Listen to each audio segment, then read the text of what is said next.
그가 고난 받으신 후에 또한 그들에게 확실한 많은 증거로 친히 살아계심을 나타내사 40일 동안 그들에게 보이시며 하나님 나라의 일을 말씀하시니라. 사도와 함께 모이사 그들에게 분부하여 이르시되 예루살렘을 떠나지 말고 내게서 들은 바 아버지께서 약속하신 것을 기다리라.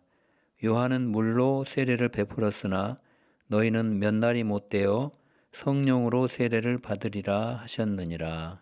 아멘. 할렐루야. 저희는 지난주부터 계속 사도행전을 우리가 보고 있습니다. 지난주에는 사도행전 1장 1, 2절에 이제 누가가 데오빌로여 내가 먼저 쓴 글에는 무릇 예수께서 행하시며 가르치시기를 시작하신 것부터 이렇게 말씀함으로써 자기가 사도행전을 쓰기 이전에 누가복음을 썼던 그 내역부터 소개를 하고 있습니다. 그것을 다시 한번 상기시키면서 사도행전을 시작하고 있어요. 그러면서 이제 이 누가복음에서 자기가 예수 그리스도의 생애의 핵심적인 사역을 5개의 동사로서 표현하고 있습니다. 그리고 오늘 본문에서 그 마지막 5번째 동사인 승천하셨다라는 동사를 사용하고 있습니다. 이는 누가가 누가복음을 쓴 궁극적인 목적이 바로 예수님의 부활을 증언하는 데 있다라는 것을 분명하게 밝히고 있는 것입니다. 여러분, 사실 누가는 예수님의 12제자 중에 한 명이 아닙니다. 그리고 복음서를 기록한 저자 중에 유일하게 유대인이 아닌 이방인이었습니다.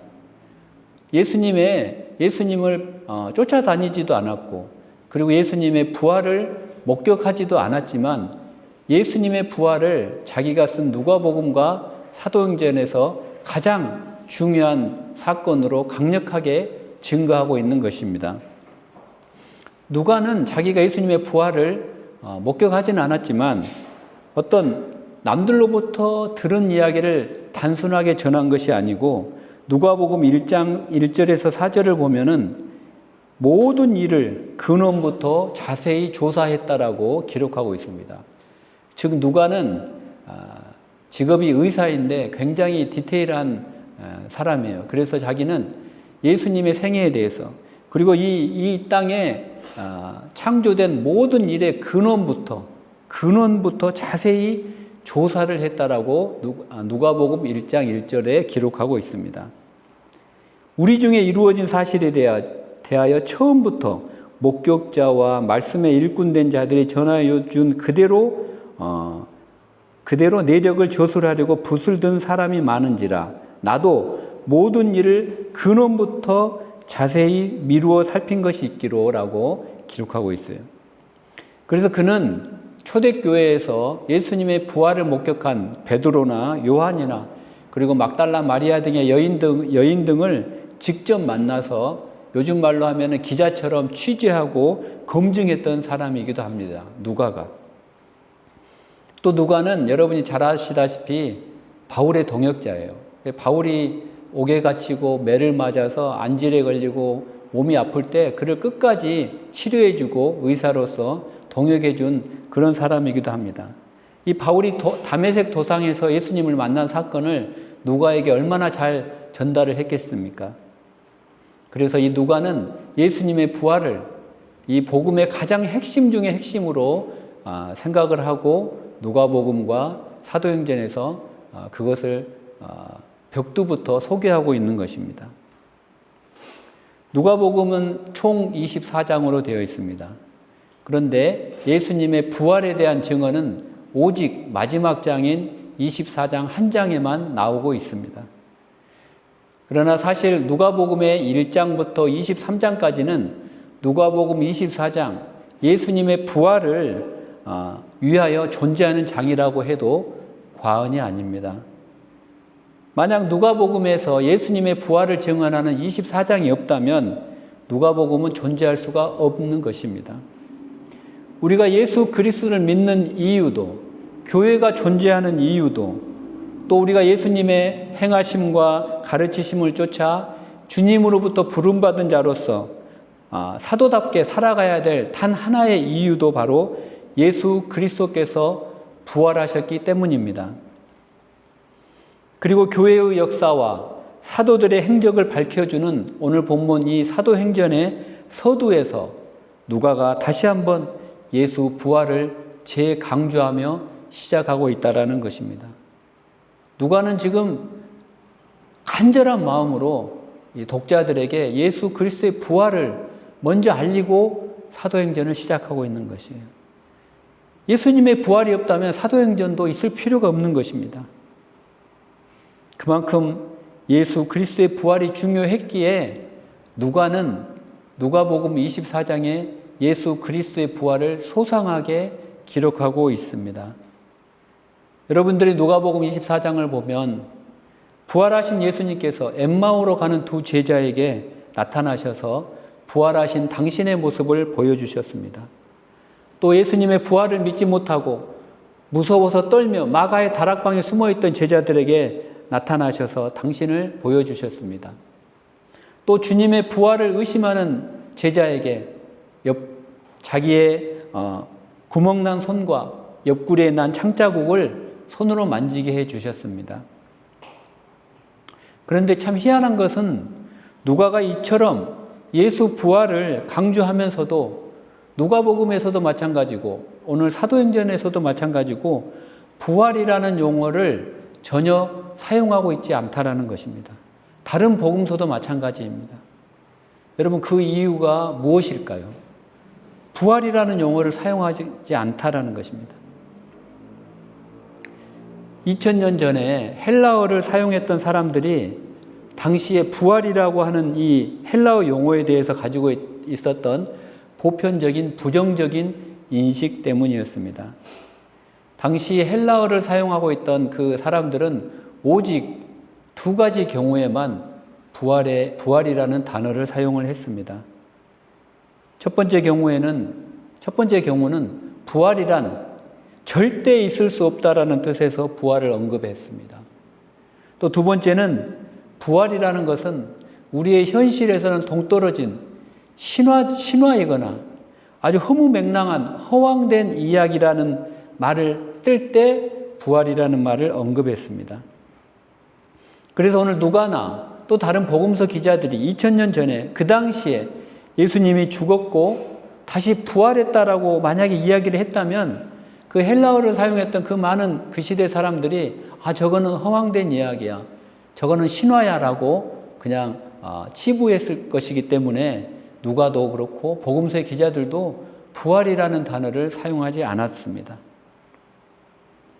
여러분 예수님께서 못 박히시고 돌아가시고 사흘째 되던 새벽에 여인들이 예수님의 무덤을 찾아갔을 때 예수님은 이미 부활하셔서 그 무덤에 계시지 않았습니다. 두려움과 근심에 사로잡혀 있던 여인들에게 천사가 한 말을 누가는 누가복음 24장에 이렇게 기록했습니다. 어찌하여 산 자를 죽은 자 가운데서 찾느냐? 여기 계시지 아니하고 살아나셨느니라. 이렇게 여인들에게 누가는 소개하고 있습니다. 부활이라는 단어를 사용하지 않았다는 거예요. 왜? 다 안 믿고 허황된 신화로 생각할 것이 뻔했기 때문에 누가는 지혜롭게 부활이라는 말 대신에 여기 계시지 않고 살아나셨느니라라는 표현으로 대신하고 있다는 것입니다. 여러분 이러한 현상은 오늘날에도 마찬가지입니다. 여러분 오늘날 우리 AI 시대에 살고 있잖아요. 챗GPT, 제미나이부터 여러 가지 지금 AI들이 우리의 삶에 깊숙이 들어와 있고 이제는 그것들이 앞으로 몇 년 후에는 우리의 삶과는 도저히 떨어질 수 없는 그러한 시대로 우리가 접어들 것이 분명합니다. 이 AI 시대에 누가 죽었다 살아났다고 하는데 그걸 믿겠냐는 거예요. 예수 부활 믿지 않습니다. 코웃음 치는 거예요. 그래서 여러분 우리 믿는 자들도 예수님의 부활, 심판, 종말에 대해서는 증거를 잘 하려고 하지 않습니다. 내가 생각해도 황당한데 죽었던 사람이 시체가 냄새가 풀풀 나는데 부활했다라고 지금 AI 시대를 살아가는 사람들에게 우리가 전한다고 생각을 해보세요. 누가 믿겠습니까? 그런데 여러분 성경은 1.1획도 거짓이 없다라는 거예요. 우리가 전해야 된다라는 거예요. 이번에 제가 연휴 때 이제 공항을 갔는데, 이제 공항에 수화물을 붙이려고 갔는데 이 골프백이 수십 개가 1열, 2열 종대로 쫙 서 있더라고요.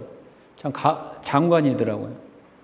다 해외로 골프 치러 가고 국내로 골프 치러 가고 맛집을 찾아다니고 좋은 상과 들을 찾아다니면서 엔터테인먼트 즐기고 하는 이 시대에 누가 부활을 믿겠냐는 거예요. 누가 부활 심판 종말을 믿겠습니까? 여러분, 그 AI 시대를 살아가는 저와 여러분들 모든 이 세대들에게는 이 성경에 나오는 창세기, 하나님이 말씀으로 천지를 창조하시고 빛이 있으라 하심에 궁창이 생기고 이런 것들은요 다 신화요 설화로 생각을 하고 있다라는 거예요. 또 이제 여러분 일곱 쟁반, 일곱 나팔의 재앙이 나오는 요한계시록은 거의 무협지 수준으로 치부하고 있는 시대에 살고 있습니다. 그러한 사람들 중에는 우리 기독교인들도 많습니다. 신학생들도 굉장히 많습니다. 특히 신학생들, 제가 어떤 신학교라고 이야기는 하지 않지만 제가 생생하게 경험한 바에 하면 정말 유명한 신학대학생들이 그 칼 바르트의 그 교리를 따라서 창세기를 믿지 않고도 예수 그리스도의 복음을 믿는다라고 가르치는 거예요. 창세기는 신화다. 이스라엘의 신화다. 거기 노아의 방주 홍수 사건도 다 신화다라고 가르치는 거예요. 그걸 신학생들이 지금 믿고 그들이 이제 목사가 되고 이제 목회를 할 때는 이제 창세기는 아마 거의 신화 수준으로 전락을 할 거예요. 요한계시록 설교 잘 하지 않습니다. 예수 부활이 기독교의 핵심 중의 핵심인데 누가가 2000년 전에 피를 토하는 심정으로 누가복음 24장에 예수의 부활을 자세히 기록하고 사도행전을 시작하는 벽두에 예수 부활을 소개하는 것으로 시작하고 있음에도 불구하고 이제 예수님의 부활은 우리의 삶에서는 동떨어진 그런 이야기로 전락하고 말았습니다. 여러분, 복음서 기자들이 사용한 죽은 자로 번역한 이 헬라어 네크로스라는 본래 뜻은 시체라는 뜻을 가지고 있습니다. 시체. 그래서 여러분, 복음서 기자들은 예수님의 부활을 부활이라고 쓰지 않았고 그 대신에 예수님께서 네크로스 시체 가운데서 다시 살아나셨다라고 기록했습니다. 시체 가운데서. 왜냐하면 아까 제가 말씀드렸다시피 부활이라는 단어를 쓰게 되면 그 당시의 일반인들은 허황된 신화나 거짓말로 생각했을 수 있기 때문입니다. 또 지금도 그런 가연설을 주장하는 사람들이 있는데 예수님이 정말 죽은 게 아니었다. 잠깐 기절했다가 정신이 깨어나서 이제 무덤에서 나왔다라고 이야기를 가연설이라고 하거든요. 그거를 주장하는 사람들이 지금도 있습니다. 실제로 죽은 게 아니라는 거예요. 그런데 여러분, 누가는 그 누구도 오해하지 않도록 정확하게 증언하기 위하여 누가복음과 사도행전에 예수 그리스도의 부활을 그렇게 자세히 기록하고 있다는 것입니다. 예수님께서는 우리를 위해 십자가에 달려 죽으시고 시신이 되셨다가 그 시신으로부터 다시 살아나셨다라고 적고 있는 것이, 그리고 그 시신 가운데서 다시 살아나심을 믿는 자만이, 그리고 그들의 삶만이 바로 교회가 될 수 있고 사도행전으로 엮어질 수 있다는 것을 누가는 말을 하고 있는 것이에요. 성경의 핵심이 바로 예수님이 시신 가운데서 살아나셨다는 것이고 기독교의 핵심이 바로 거기에 있다는 것입니다. 여러분, 그걸 반드시 아셔야 됩니다. 기독교의 핵심은 예수 부활이라는 것을. 오늘도 우리는 예배를 드리면서 우리의 신앙 고백을 사도신경으로 고백했습니다. 그 가운데는 이런 구절이 있습니다. 본디오 빌라도에게 고난을 받으사 십자가에 못 박혀 죽으시고 장사된 지 사흘 만에 죽은 자 가운데서 다시 살아나시며라는 그런 신앙 고백이 사도신경에 있고 저와 여러분이 조금 전에 고백을 한 거예요. 우리가 매주 우리의 신앙 고백을 할 때 주님은 시신 가운데서, 네크로스 시신 가운데서 다시 살아나셨다라고 여러분이 고백을 하고 있는 거예요. 기독교의 핵심이기 때문에 사도신경을 고백하고 있는 거예요. 그래서 여러분, 저 개인적으로는 여러 예배 가운데 우리가 요즘에 열린 예배 하고 젊은이 예배 많이 하면서 사도신경을 고백하지 않는 그런 예배가 많이 있는데, 물론 이해는 되지만 제 개인적인 사견으로는 사도신경을 꼭 고백하는 예배 시간의 순서에는 사도신경을 꼭 고백하는 것이 성경적이다라고 저는 개인적으로 생각을 하고 있습니다. 그렇다면 여러분, 과연 누가 입으로의 고백뿐만이 아니라 우리를 위해서 십자가에 못 박히시고 돌아가신 후에 시신 가운데서 사망의 권세를 깨뜨리시고 다시 살아나셨음을 그 삶으로 증거하고 살아갈 수 있겠습니까? 누가? 어떤 사람이? 자신의 나이에 상관없이 마치 자기는 천년만년 살 것 같은 착각 속에서 살아가는 사람들일까요? 그런 사람은 여러분, 이 사도신경의 구절을 아무리 습관적으로 외운다고 해도 죽은 자 가운데서 다시 살아나신 예수 그리스도와 개인적인 인격적인 관계를 맺기가 어렵습니다. 설령 맺는다고 하더라도 그 관계가 깊어지기는 어렵습니다. 그렇다면 누가 그 예수 그리스도의 부활의 실체를 몸으로 정말 짊어지고 내 삶으로 살아낼 수 있느냐? 그 사람은 바로 나 역시, 자기 역시 언젠가는 공동묘지 속에 네크로스로 들어가서 드러누울 수밖에 없다라는 자기 실체를 통감한 사람만이, 그런 사람만이 시신 가운데서 다시 살아나신 예수 그리스도를 나의 구주로 믿으며 나의 삶을 교회와 사도행전으로 일구어 갈 수 있다는 것입니다. 바로 그 무덤 시신 속에서 살아나신 예수 그리스도 이외에는 구원자가 없다라고 생각하고 시신 상태에서 살아나신 예수 그리스도 안에서만 나도 영원히 살 수 있다는 것을 분명히 아는 자만이 그들의 삶을 통하여 사도행전을 써내려갈 수 있다는 것입니다. 여러분, 골로새서 4장 13절에 보면은 고대 도시 이름이 하나 나옵니다. 골로새서 4장 13절을 보면은 히에라폴리스라는 도시 이름이 나와요. 히에라폴리스. 이곳은 지금 현재는 터키의 파무칼레라는 도시입니다. 터키의 파무칼레라는 도시인데 이 도시는 세계 문화유산으로 지정이 되어 있습니다. 그리고 그곳은 하얀 석회층으로 유명한 파무칼레 온천이 있는 곳이에요. 그래서 관광 명소로 우리들이 터키를 관광할 때 필수적인 코스로 가는 곳입니다. 그리고 이곳 지하에 공동묘지가 있습니다. 공동묘지 이름은 카타콤이라고도 하고 여러 가지 명칭들이 있지만 이곳 파무칼레 지하에 보면은 석회암으로 이루어진 공동묘지가 있습니다. 저는 가보지는 않았어요. 저도 한번 성지순례를 가봐야 되는데 너무 회사 일이 바쁘다 보니 못 갔습니다. 이제 좁은 복도 좌우 벽에 관들이 4층, 5층으로 쫙 돼 있다고 그래요. 한번 가보십시오, 여러분. 그리고 그 복도 중간중간에 예배 드리는 공간이 있었다고 해요. 조그만. 그래서 로마 기독교의 초기 기독교인들이 바로 그 공간에서 예배를 드렸다고 합니다. 그리고 그 공동묘지에는 이런 비문이 적혀 있다라고 해요. 나 어제 너와 같았으나 너 내일 나와 같으리라.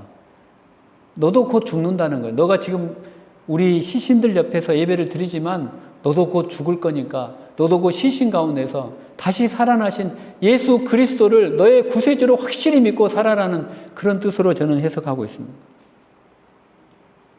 얼마 전에 우리 그 개그맨 중에 전유성 씨라고 하는 분이 이제 그 심장 기흉으로 인해 가지고 돌아가셨어요.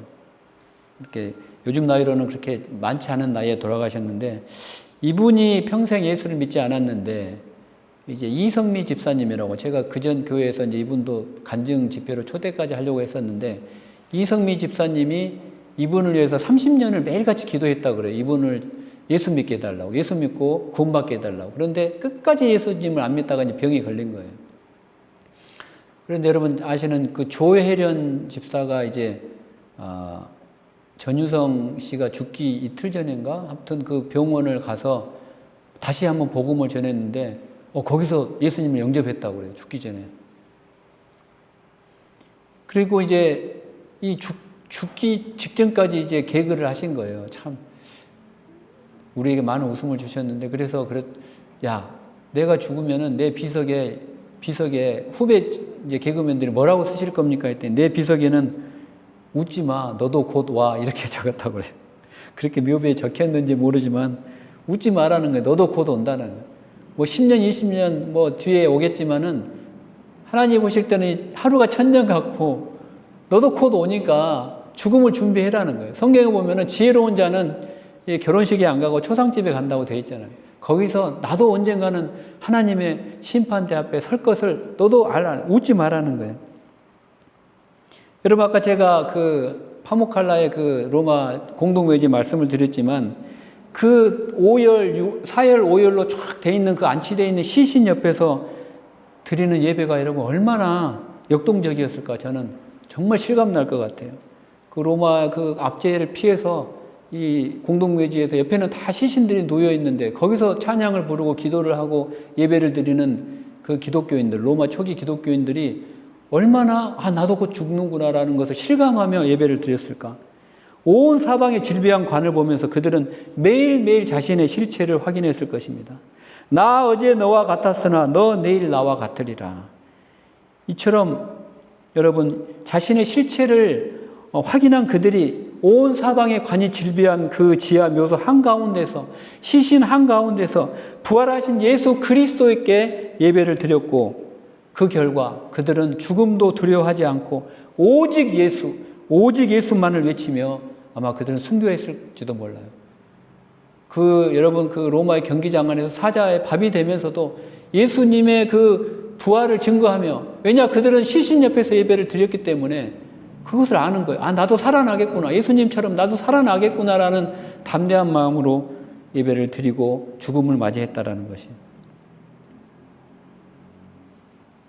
사랑하는 성도 여러분, 부활하신 예수 그리스도께서는 엠마오로 가는 두 제자들에게 또 마가의 다락방에서 떨고 있는 그 제자들에게 친히 나타나신 것처럼 오늘 본문의 누가의 증언처럼 우리에게도 당신이 다시 살아나셨음을 많은 증거로 보여주고 싶어 해요. 누가는.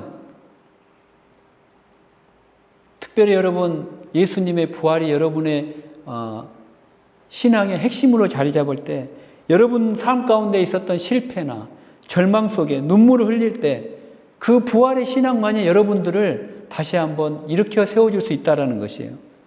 주님은 여러분의 마음을 일으키실 때 다시 찾아오시는 주님은 부활하신 주님이라는 거예요. 그리고 여러분 좌절하고 실패 가운데 있는 여러분을 다시 한번 찬양케 하시는 분이 바로 부활하신 예수님이시라는 거예요. 나 부활했어. 너도 부활해서 나를 만날 거야. 내가 다시 한번 재림할 때, 공중에서 재림할 때 무덤에서 잠자는 자들이 다 일어날 거라고 요한계시록에 기록하고 있어요. 그러니 너는 더 이상 낙심하지 말고 부활하신 나 예수에게만 소망을 두고 다시 한번 힘을 내서 일어나라고 이야기를 하고 있는 거예요. 여러분이 반복되며 짓는 그 죄의 습관들, 개가 토한 것을 먹듯이 돼지가 자기 그 흙탕물에서 나왔던 곳을 다시 들어가듯이 우리는 매일같이 반복되는 그 죄를 또 지으면서 괴로워하고 그 죄의 권세 아래 또 내가 병이 걸릴까 죽을까 고통스러워하는 그 사망의 권세 가운데 신음할 때 우리에게 유일한 소망이 되시는 분은 예수님이라는 거예요. 왜? 예수님이 부활하셨기 때문에 부활하심으로 죄와 사망의 권세를 이기셨기 때문에 그 예수님만이 우리의 소망이 된다라는 거예요. 그리고 그 예수님이 부활하신 예수님이 여러분의 과거의 마음의 상처와 미움과 자책감과 두려움 속에서 떨고 있는 여러분의 그 죄의 사슬을 풀어주시고 나는 너를 사랑한다라는 부활의 음성으로 여러분에게 다가오실 것입니다. 할렐루야. 여러분 저와 여러분이 이 땅에서 아무리 많이 가지고 아무리 성공하고 아무리 높은 자리에 오른다고 해도 이 땅에는 소망이 없다는 거예요. 이 땅에는 참된 희망이 없어요. 죄와 사망에 관영하고 있는 이 세상에는 우리에게 잠시의 소망은 줄 수 있지만 잠시의 만족은 줄 수 있지만 영원한 소망을 주지 못한다라는 것을 누가는 오늘 우리에게 말씀하고 있다는 거예요. 그래서 예수 부활을 강조하고 있는 거예요.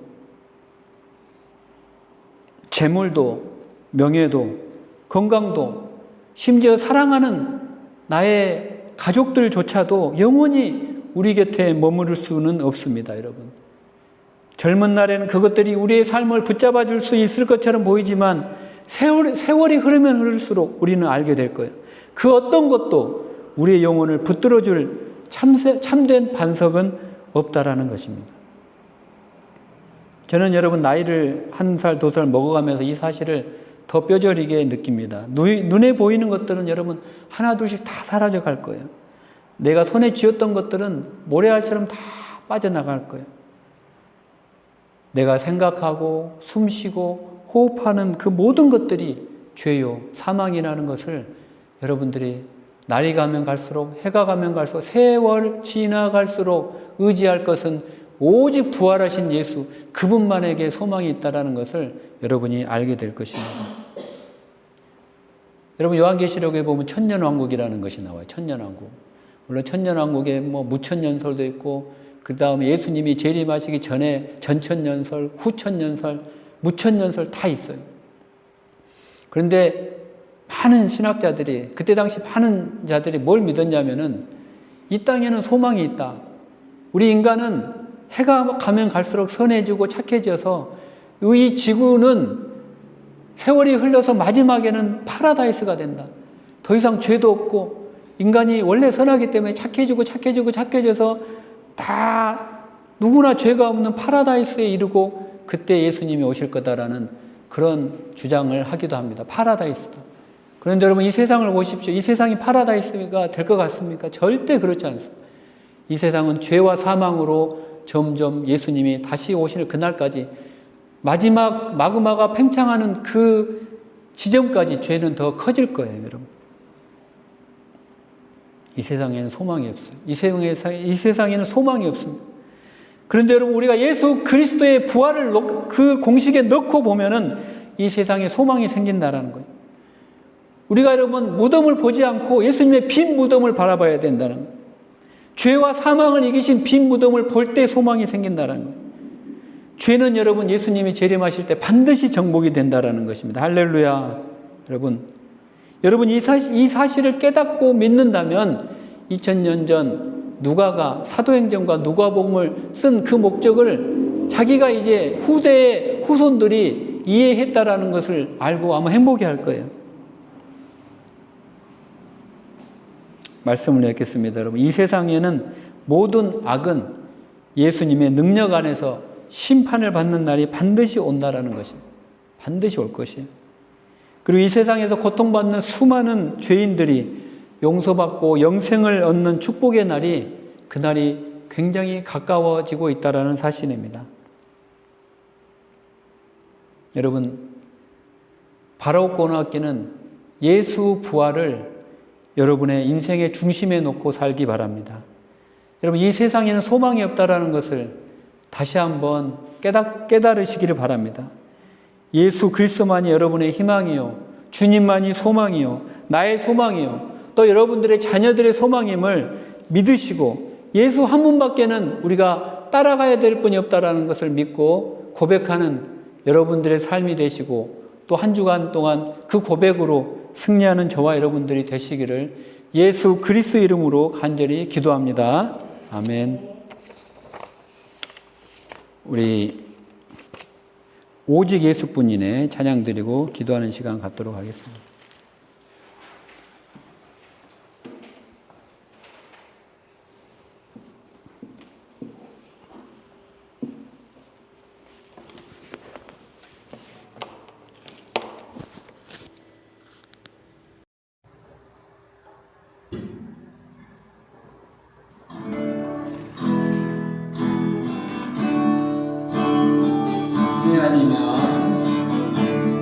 은혜 아니면 살아갈 수가 없는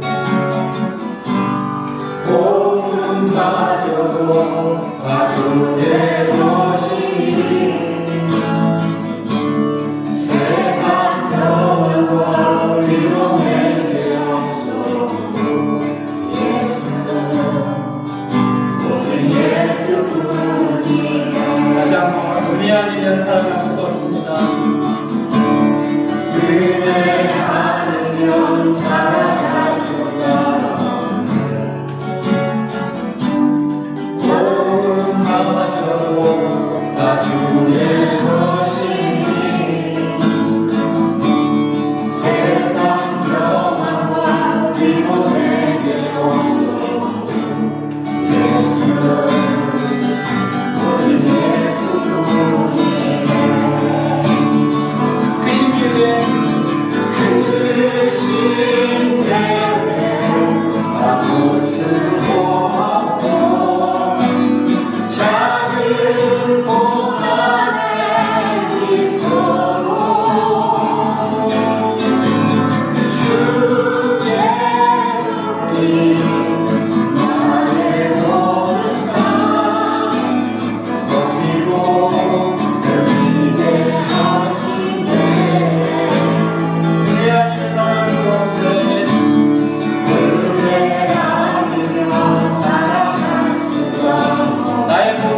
때는 평안과 위로에게 주신 예수 오직 예수님이네. 시간 우리 기도할 때 주님, 우리가 주님을 바라볼 때 무덤에 있지 아니하고 살아나셔서 엠마오로 가는 그 주제에게 나타나셔서 보이셨던 것처럼 우리 삶에 매일같이 나타나셔서 말씀하고 계시는 그 주님을 바라보는 믿음을 허락하여 주셔서 아버지는 그의 삶 가운데 지치고 힘들고 고난 가운데 있다고 할지라도 부활하신 주님께서는 그 모든 삶을 변화시키시며 다시 한번 새 소망 가운데 우리를 그 삶을 걸어가게 하실 수 있다는 것을 믿음으로 고백하며 나갈 수 있도록 인도하여 주시옵소서. 아버지 하나님, 오직 예수 안에 소망이 있습니다. 오직 예수 안에 우리의 기쁨이 있고 오직 예수를 통하여 우리의 삶에 의미가 있음을 우리의 입술을 열어서 고백하는 우리 인생이 되도록 인도하여 주시옵소서. 다시 오신 예수 그리스도 우리에게 정말 하나님의 나라의 상급으로 함께하실 예수 그리스도, 예수만이 나의 소망이요 부활의 예수 그리스도만이 내 인생의 의미가 되는 시간을 고백하며 주님 앞에 나갑니다. 주여 한번 기도하며 나갑시다. 주여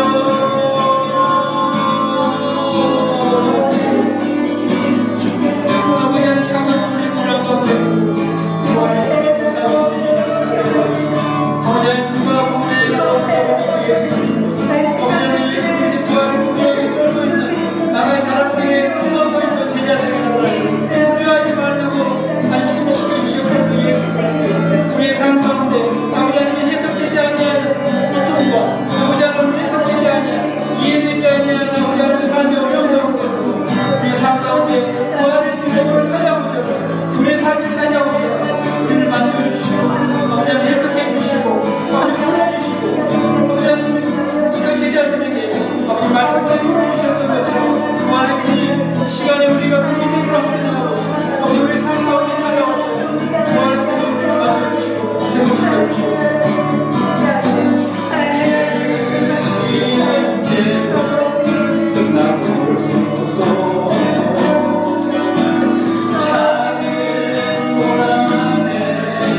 하나님 아버지 고맙고 감사합니다.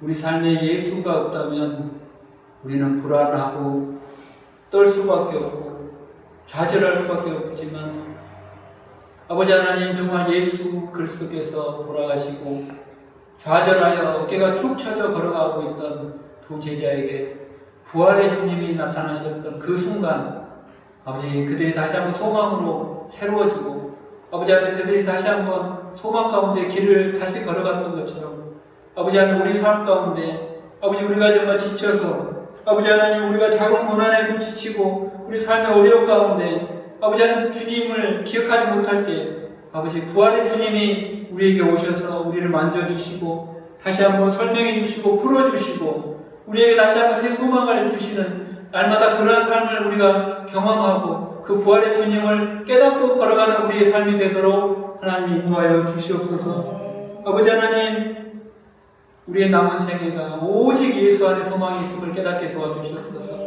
2000년 전 아버지 하나님 정말 허황된 신화로 치부되었던 그 부활이라는 아버지 하나님 그 시대상에서도 주님의 부활을 담대히 증거하고 2000년 후에도 증거하기를 원했던 누가의 그 아버지 심정으로 우리가 오늘 말씀을 주님이 하시는 그 말씀을 배웠는데 아버지 하나님 우리가 그 부활을 증거하는 많은 믿지 않는 자들이 허황된 것이라고 생각할 그 예수님의 부활을 우리의 입술을 통하여 증거하는 복된 자들이 되도록 축복하여 주시옵소서. 아버지 하나님 우리가 입술을 열어서 부활을 증거할 때 우리는 알지 못하지만 엠마오로 가는 두 제자에게 가르쳐 주셨던 것처럼 예수님께서 그 복음을 들은 자들에게 풀어주시고 가르쳐 주셔서 그들이 사망에서 생명으로 옮겨지는 놀라운 역사가 나타날 줄로 믿습니다. 아버지 하나님 우리가 우둔해진 것처럼 정말 미련한 것처럼 보이지만 그 부활을 증거하는 주님의 기쁜 참된 제자가 되도록 축복하여 주시옵소서. 아버지 하나님 그것을 위하여 우리 펠로십 체질을 사용하여 주시고 우리 펠로십 체질을 통하여 복음의 핵심 진리를 전하는 그런 교회로 세워 주시옵소서. 아버지 하나님 또 귀한 헌금드린 손길 위에 기억하여 주시고 아버지 하나님 그 손길들을 통하여 아버지 하나님 복음이 더 증거되게 도와주시고 살아계신 주님을 증거하는 저희들이 되도록 인도하여 주시옵소서. 아버지 하나님 정말 어려운 가운데 드린 그 손길들 기억하여 주시고 아버지 하나님 정말 하늘의 신령한 것으로 또 땅에 기름진 것으로 채워주셔서 아버지 하나님 그들이 물질로 인하여 고민받지 않도록 하나님 항상 풍성하게 흔들어 채워 주시옵소서. 감사드리오며 예수님의 이름으로 간절히 기도하옵나이다.